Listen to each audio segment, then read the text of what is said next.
बिस्मिल्लाहिर्रहमानिर्रहीम। अस्सलाम वालेकुम। जी बेटा, कल हमने पढ़ा था कि स्लिट ए और बी से जो दो वेव्स या दो रेज़ कहना चाहिए जा रही हैं। रे असल में वेव्स की डायरेक्शन ऑफ प्रोपेगेशन शो करती है।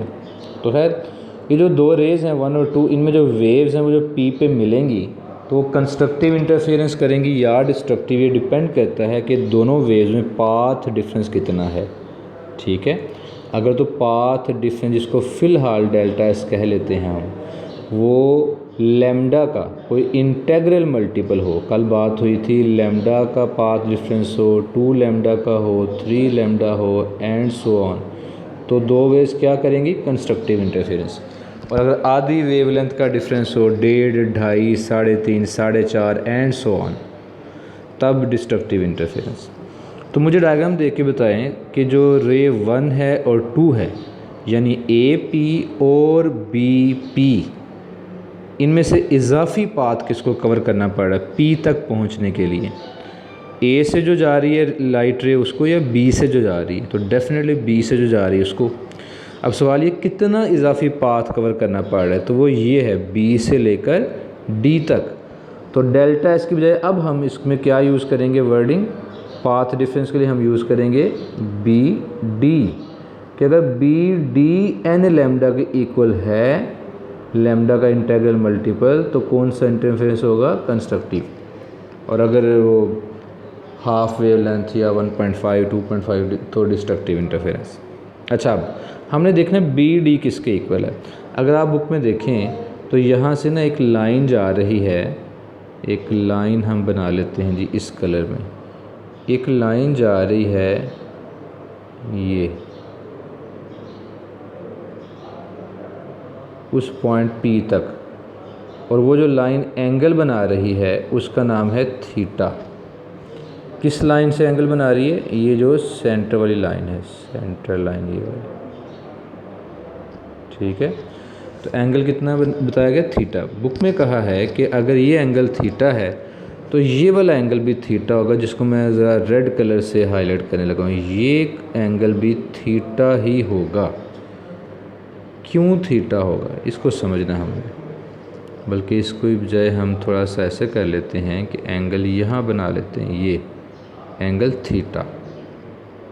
ठीक है, कि इन दो लाइंस के दरमियान ये जो दो रेड लाइंस हैं इनके दरमियान एंगल ये वाला, ये एंगल भी थीटा होगा। क्यों होगा इसको समझाने के लिए ना मैं बहुत ज़्यादा चक्रों में पढ़ने के बजाय बच्चों को एक सिंपल सा ना तरीका बताता हूँ, फार्मूला बताता हूँ, बड़े गौर से समझिएगा। अगर बेटा मैं कहता होता हूँ कि दो लाइंस है ना, अगर एक लाइन है L1 और दूसरी लाइन है L2, अगर दो लाइंस आपस में पैरेलल हैं तो उनके परपेंडिकुलर, दोनों लाइंस के परपेंडिकुलर, लाइन L1 का परपेंडिकुलर ये आ गया और लाइन L2 का परपेंडिकुलर ये बनता है। अगर दो लाइंस आपस में पैरेलल हैं तो उनके परपेंडिकुलर आपस में पैरेलल होंगे। यानी अगर दो लाइंस का एंगल 0 डिग्री है तो उनके परपेंडिकुलर्स का भी आपसी एंगल 0 डिग्री होगा। इसी तरह अगर दो लाइंस मैं बना देता हूँ, ये तो मैंने पैरेलल बनाई थी ना, अब दो लाइंस करते हैं ऐसा कि अगर दो लाइंस आपस में परपेंडिकुलर हैं, लाइन L1 और लाइन L2, कितने एंगल पे हैं ये दोनों लाइंस एक दूसरे के साथ? 90 डिग्री पे। इनका आपसी एंगल 90 डिग्री है। तो जो एंगल दो लाइंस के दरमियान, वही एंगल उनके परपेंडिकुलर्स के दरमियान भी होगा। लाइन L1 का परपेंडिकुलर P1 और दूसरी लाइन L2 का परपेंडिकुलर P2, तो इनका आपसी एंगल इधर देख लें इधर देख लें कितना है? 90 डिग्री। तो अगर दो लाइंस आपस में परपेंडिकुलर हैं तो उनके परपेंडिकुलर्स भी आपस में 90 डिग्री पर होंगे। जो एंगल दो लाइनों के दरमियान, वही एंगल उनके परपेंडिकुलर्स के दरमियान भी होता है। ये बात आपने याद रखनी है। अब यही अगर थ्योरम कह लें, केस कह लें, यहाँ अप्लाई करें तो गौर कीजिएगा। जो एंगल दो लाइंस के दरमियान, मैं उन लाइंस को ज़रा इस कलर से ड्रा कर देता हूँ, ये कलर, कि वो एंगल थीटा किन दो लाइंस के दरमियान था। मैं पहले ये लाइन मिटा ही ना दूँ। अच्छा, ये लाइन थी ये वाली, तो जो एंगल इन दो लाइंस के दरमियान, कौन सी, ये जो मैं येलो सा कलर है, मस्टर्ड सा कलर है, ये जो एंगल इन दो लाइंस के दरमियान होगा वही एंगल इन दो लाइनों के परपेंडिकुलर्स के दरमियान भी होगा, ये एंगल थीटा। क्या ख्याल है? तो इन दोनों के परपेंडिकुलर कौन है? ये जो लाइन L1 है उसका परपेंडिकुलर ये रेड लाइन है, ये वाली, ये P1। क्या ख्याल है? L1 लाइन का परपेंडिकुलर P1 और ये जो लाइन L2 थी, L2 लाइन, उसका परपेंडिकुलर ये P2, ये वाली लाइन, ये वाली। समझ नहीं बात? गौर करें ज़रा दोबारा कि वो जो लाइन L1 और L2 हैं उनके परपेंडिकुलर P1 और P2 हैं, तो जो एंगल इन दो लाइंस के दरमियान वही उनके परपेंडिकुलर के दरमियान, ये P1 और P2 में थीटा एंगल होगा। सही है? तो काफ़ी गंद मार दी हमने। वापस चलते हैं ज़रा पहले वाली शेप में जो डायग्राम थी।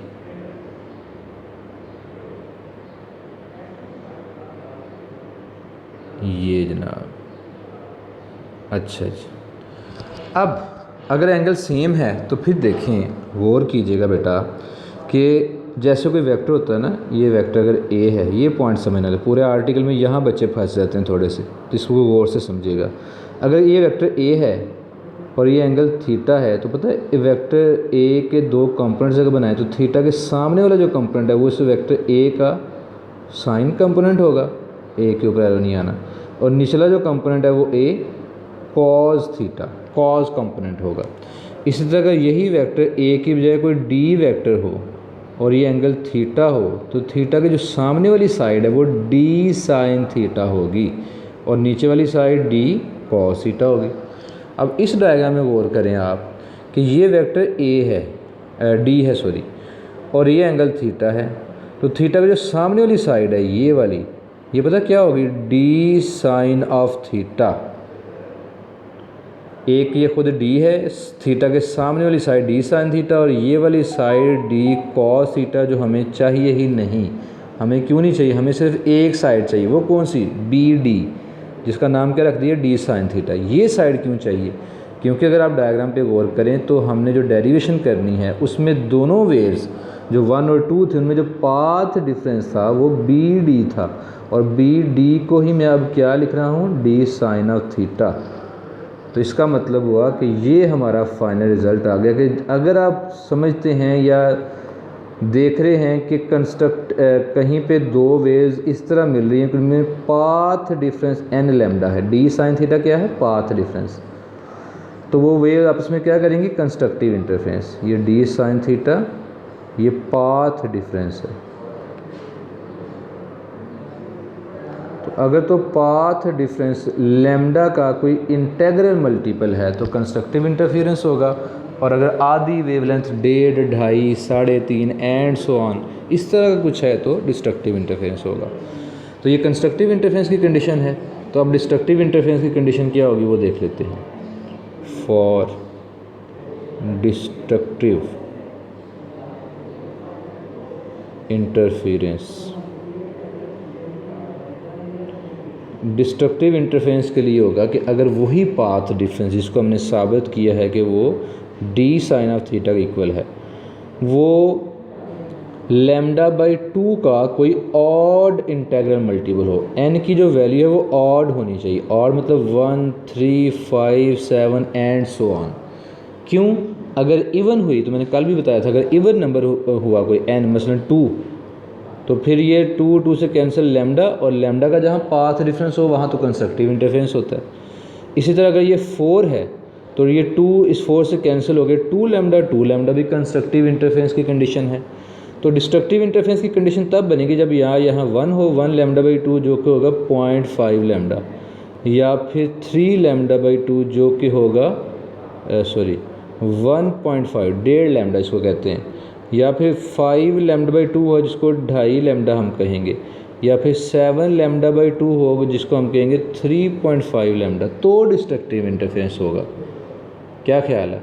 तो डिस्ट्रक्टिव इंटरफेरेंस की कंडीशन ये है n λ/2, ये भी कहा जा सकता है, या इससे अच्छा एक तरीका है, बल्कि 2 तरीके हैं जो मैं आपको बताने लगा हूँ। वो 2 तरीके क्या हैं जनाब, वो सुनिएगा गौर से। इस फार्मूले को हम ऐसे भी लिख सकते हैं, साइंटिस्ट ने एक ऐसा फार्मूला तैयार किया है कि जिसमें n इवन और जो मर्ज़ी हो चलेगा। वो क्या है, d sine of theta is equal to n plus 1/2 lambda, ये वाला फार्मूला, या फिर d sine of theta is equal to 2n plus 1 और बाहर λ/2। ये दो फार्मूले ऐसे हैं, इनमें से एक 8th चैप्टर में इस्तेमाल किया था, यहाँ नहीं है, लेकिन आप लिख लें, आप लिख लें। और ये 3 फार्मूले जो हैं ये डिस्ट्रक्टिव इंटरफेरेंस के लिए इस्तेमाल हो सकते हैं, तीनों फार्मूले, सही है। और मैं इनमें बताता हूँ आपको, ये MCQ भी आ सकते हैं, मैं MCQ बल्कि आपको लिखवाऊँगा, ठीक है। और वो पहले के लिए शर्त है कि n कोई ऑड इंटीजर हो, लेकिन जो दूसरे मैंने फार्मूले लिखे हैं, पहला ये है और दूसरा तीसरा जो है वो ये है। दूसरे और तीसरे के लिए n की वैल्यू जो मर्ज़ी हो, 0 हो, 1 हो, 2 हो, 3 हो एंड सो ऑन। इसके लिए भी n की वैल्यू जो मर्ज़ी हो, 0 हो, 1, 2, 3, 4 एंड सो ऑन। क्यों, ज़रा गौर कीजिएगा इन फार्मूलों में क्या जादू है, ठीक है। तो इन फार्मूलों को मैं आपको समझाता हूँ, ज़रा अगले पेज पे आ जाते हैं।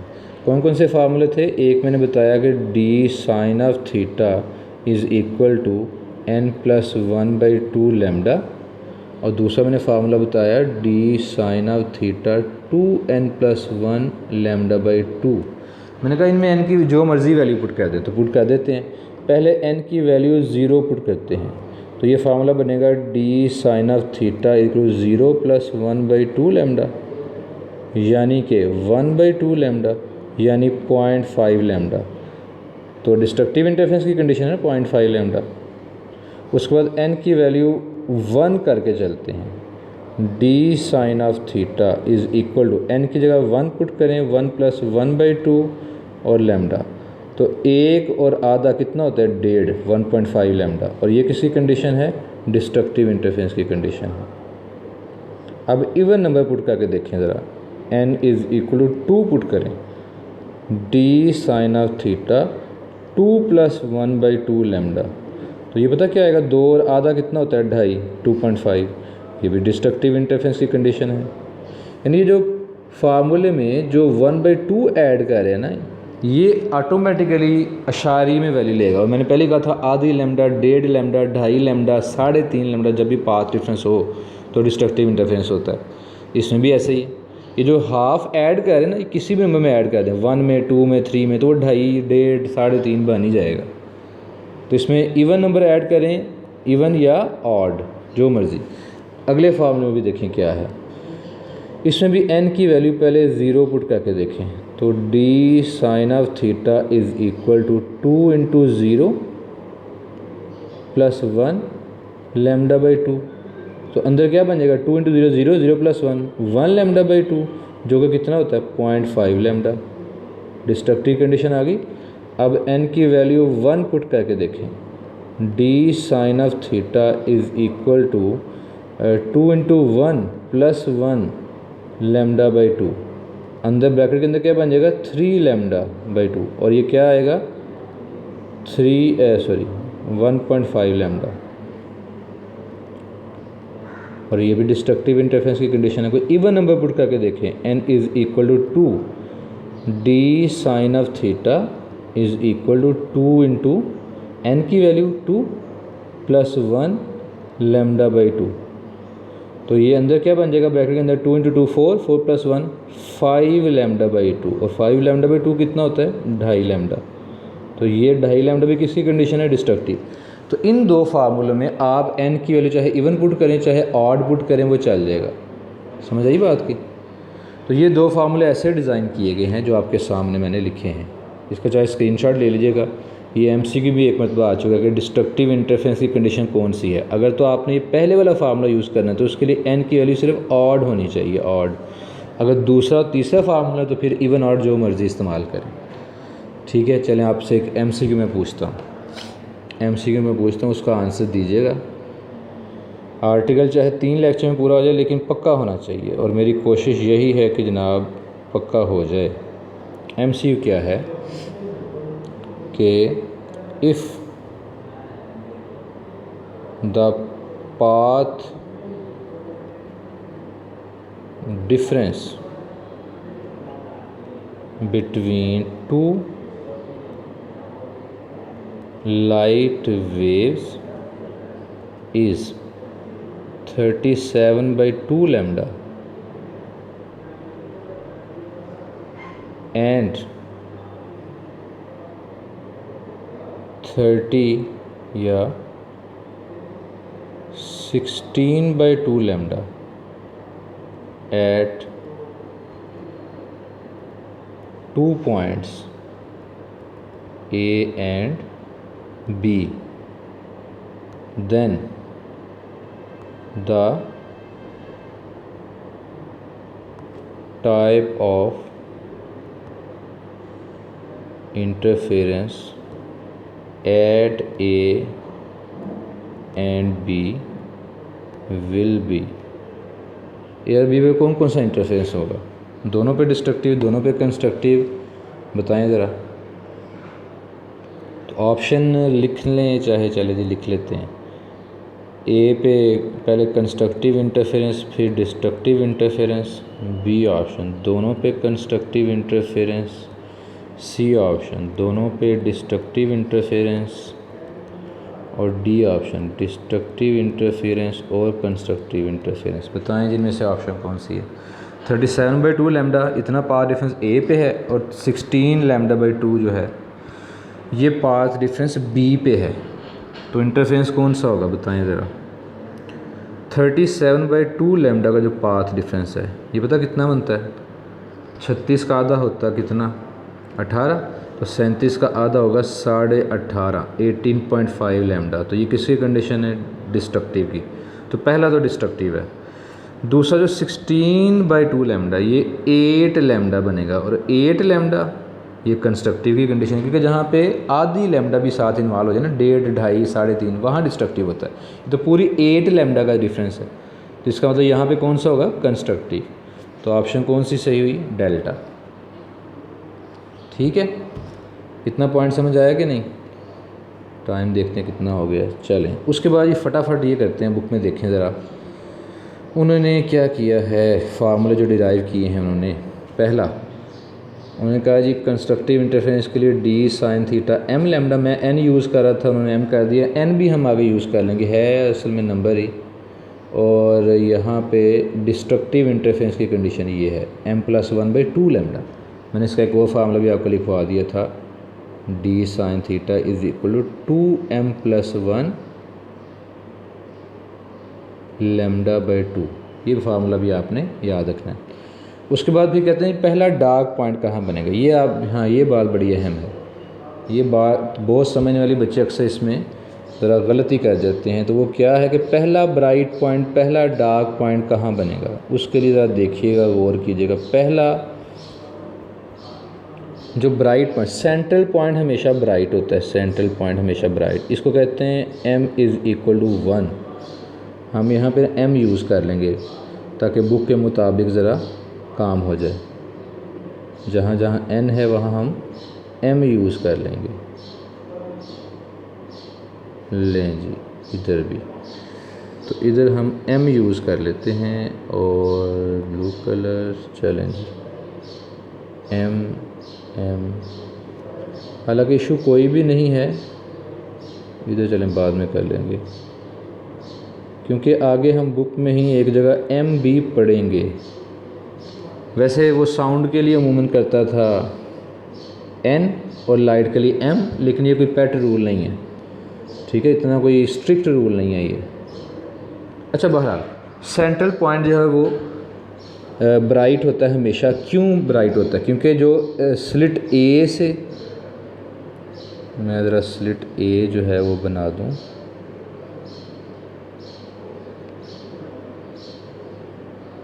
क्योंकि सेंटर में ए से जो लाइट आ रही है और जो बी से लाइट आ रही है उनका पाथ बिल्कुल सेम है।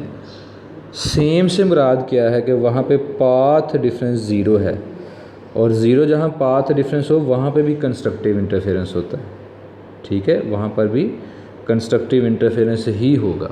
तो पहला सेंट्रल पॉइंट हमेशा ब्राइट होगा, उसके बाद डार्क पॉइंट आएगा, फिर आगे ब्राइट आएगा, जिसको हम m=, सॉरी सेंटर के लिए m=0 कहते हैं, बातों बातों मुझे याद नहीं रहा। ज़ीरो पहला ब्राइट पॉइंट ये होगा, सेंटर को ज़ीरो ऑर्डर ब्राइट पॉइंट कहते हैं। क्यों कहते हैं उसकी तरफ आते हैं हम बाद में। उसके बाद फिर डार्क पॉइंट आएगा, फिर आगे जो ब्राइट पॉइंट आएगा उसको m इज़ इक्वल टू 2 कहेंगे। फिर डार्क पॉइंट आएगा, फिर ब्राइट आएगा, m इज़ इक्वल टू 3। फिर डार्क पॉइंट, फिर bright point, m is equal to 4। तो पहला ब्राइट पॉइंट सेंटर में होता है, उसको ज़ीरो ऑर्डर ब्राइट पॉइंट कहते हैं। क्यों?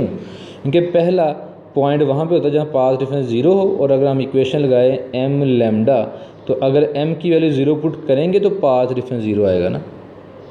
तो इसलिए पहले वो बोलते हैं ज़ीरो ऑर्डर कि यहाँ ज़ीरो का फ़र्क है। नेक्स्ट ब्राइट पॉइंट पता कहाँ बनेगा? जहाँ पाथ डिफरेंस 1 लैम्डा का हो जाएगा। 1 लैम्डा इसीलिए यहाँ इसका नंबर 1 रखा गया। 1 से मेरा पता क्या है कि यहाँ पे अगर दो वेव्स आएंगी, कौन सी दो वेव्स? एक A से और एक B से, तो उनमें एक लैम्डा का पाथ डिफरेंस होगा। m इज इक्वल टू 2 से मुराद पता क्या? अगला ब्राइट पॉइंट ये जो है, इसका मतलब यहाँ पे 2 लैम्डा का पाथ डिफरेंस होगा। अगला पॉइंट वहाँ 3 लैम्डा का डिफरेंस होगा, 4 लैम्डा का डिफरेंस होगा। अगर मैं कहूँ ना ऊपर कहीं जाके, तो पाथ डिफरेंस है जी, लेट से यहाँ पे कोई पॉइंट है स्क्रीन पे, ऊपर जाके कोई पॉइंट है जो कि जहाँ पे m इज़ इक्वल टू जिसके लिए नंबर है लेट से 7, तो इससे मुराद क्या? वहाँ 7 लैम्डा का पाथ डिफरेंस। जितना ब्राइट पॉइंट उतने लैम्डा का पाथ डिफरेंस, और उतने ही m की वैल्यू। इस इक्वेशन में जो है ना m लैम्डा, उसमें उतनी ही वैल्यू 1 लैम्डा 2, जितना ब्राइट पॉइंट उतनी वैल्यू। लेकिन जो डार्क पॉइंट है उसके लिए कुछ हो रहा है। डार्क पॉइंट की कंडीशन क्या थी? d sine of theta is equal to m plus 1 lambda by 2, sorry m plus 1 lambda. Dark point के लिए क्या है? जितना डार्क पॉइंट है उससे एक नंबर कम m की वैल्यू पुट करनी है। मतलब पहला डार्क पॉइंट पता कहाँ पे आएगा? पहला डार्क पॉइंट जहाँ पाथ डिफरेंस आधी लैम्डा का होगा। देखना यहाँ पे शुरू में ज़ीरो का फ़र्क था, आगे 1 लैम्डा, और ज़ीरो और 1 में आधी लैम्डा ही आती है ना, हाफ लैम्डा। अगला डार्क पॉइंट पता कहाँ बनेगा? ये वाला, जहाँ 1.5 लैम्डा का डिफरेंस होगा। उससे अगला डार्क पॉइंट कहाँ बनेगा? ये वाला, दो ब्राइट के दरमियान डार्क होगा, जहाँ 2.5 लैम्डा का डिफरेंस होगा। तो पहला डार्क पॉइंट ये है, दूसरा ये, तीसरा ये। तो पहला डार्क पॉइंट क्या? अगर मैं पहले डार्क पॉइंट के लिए m की वैल्यू 1 पुट कर दूँ, तो ये तो आएगा 1.5 लैम्डा, और 1.5 लैम्डा बुक में देखें वो तो दूसरा डार्क पॉइंट बन रहा है 1.5 लैम्डा पे, पहला नहीं। पहला कहाँ बन रहा है? जहाँ 0.5 लैम्डा का डिफरेंस हो। और 0.5 लैम्डा का पाथ डिफरेंस कब आएगा? जब m की वैल्यू में 0 पुट करूँगा, 0 प्लस हाफ यानी कि हाफ लैम्डा, यानी 0.5 लैम्डा। तो डार्क पॉइंट पहला और m की वैल्यू उसके लिए 0। अगर डार्क पॉइंट दूसरा होगा तो m की वैल्यू वहाँ पे 1। अगर डार्क पॉइंट तीसरा होगा तो m की वैल्यू वहाँ पे 2। क्यों? क्योंकि 2 पुट करेंगे तो पाथ डिफरेंस टोटल कितना आएगा? 2.5 लैम्डा, और 2.5 लैम्डा पे तीसरा डार्क पॉइंट बनेगा। कैसे? ये देखें, ये तीसरा डार्क पॉइंट कहाँ बन रहा है? जहाँ 2.5 लैम्डा का डिफरेंस होगा। हर दो ब्राइट के दरमियान एक डार्क पॉइंट होता है। तो याद ये रखना कि ब्राइट पॉइंट जितना m की वैल्यू उतनी, पर डार्क पॉइंट जितना होगा m की वैल्यू उससे एक कम। मसलन for 8th dark fringe m की वैल्यू होगी 7। 8वां डार्क पॉइंट है, m की वैल्यू 7 इस्तेमाल करेंगे। ये बात आपने रट लेनी है, ठीक है जी। यहाँ तक हो गया। अब आगे इसका एक आखिरी जो हल है, आखिरी पोर्शन है, टाइम हालांकि काफ़ी हो चुका है, लेकिन इसको कंप्लीट करते हैं। वो क्या? वो गौर से सुनिएगा। वो ये है जी कि एक मिनट ज़रा, हमने अब दो कंसेक्टिव ब्राइट या दो कंसेक्टिव डार्क पॉइंट्स के दरमियान डिफरेंस निकालना है। बल्कि उसको ऐसा करें, कल के लेक्चर में रख लें, मैं साथ MCQ भी बताऊंगा entry test point of view से, और हर हवाले से ये इंतहाई अहम आर्टिकल है, इंतहाई अहम। वो कल पे रखें, ठीक है। तो आज के लिए इतना ही। अल्लाह हाफिज़।